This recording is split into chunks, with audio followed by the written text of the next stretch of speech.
I've found that how much sleep I got during the previous night is directly connected to my motivation to do a video that day and also to the overall quality of the finished product. Like many comparisons, I find it fits a bell curve quite nicely.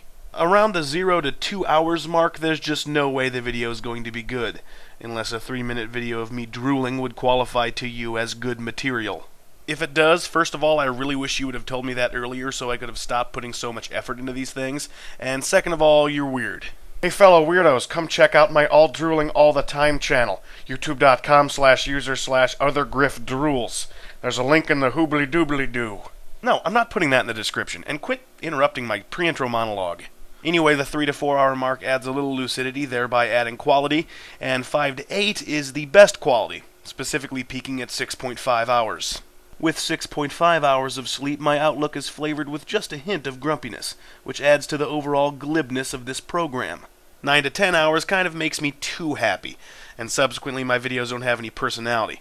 And if I sleep any more than 10 hours, well, I figure I've slept my entire day away so far, I might as well just keep sleeping, and I'm never going to want to do a video ever again. So there you have it. Are you done?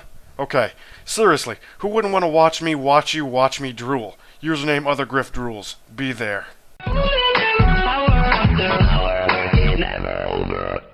Good afternoon, butt kickers. It's September 21, the 264th day of 2011, which means it's the International Day of Peace. So basically, 30 years ago, a couple of guys got together and noticed that pretty much every day out of every year since the dawn of time, people have been bickering with each other.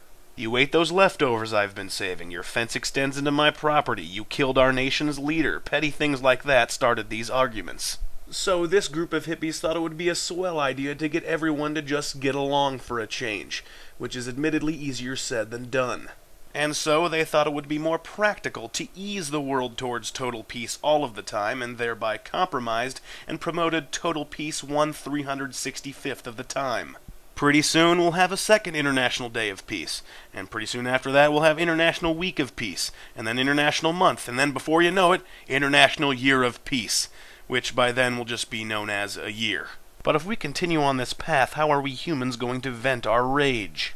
I mean, we all do it. I vent rage by criticizing the spelling and grammatical errors that possess my comment section. Pretty soon we'll find out that not being able to vent just a little bit of anger every once in a while is tiresome, and so a couple of guys will get together and create the International Day of Uproar. Neighbors will squabble about each other's dogs' renegade pooping habits, larger kids will pick on smaller kids because it just feels so good, and nations will relentlessly war with each other, but only for 24 hours. And the catharsis of such a day will resonate across the globe, and the world will sigh with relief. Pretty soon people are going to want to vent their anger on days other than the Day of Uproar, and so to coincide with this trend, the last day of every month will become a Day of Uproar. And so on and so forth, and do you get my point? Peace is meaningless without uproar, and vice versa. Why do uproars exist? Anger due to disruption of peace. And why does peace exist? To resonate in the absence of uproars. Don't you see? It's the classic yin-yang, dark-light, Justin Bieber, Led Zeppelin scenario. They're not opposing forces, but rather complementary opposites that interact within a greater whole. Sure, it'd be nice to have a 100% peaceful world, but would it mean anything? Okay, that video was lame. Check out my drooling channel. Don't check out his drooling channel. Until tomorrow, I'm Griff, and I'm still talking.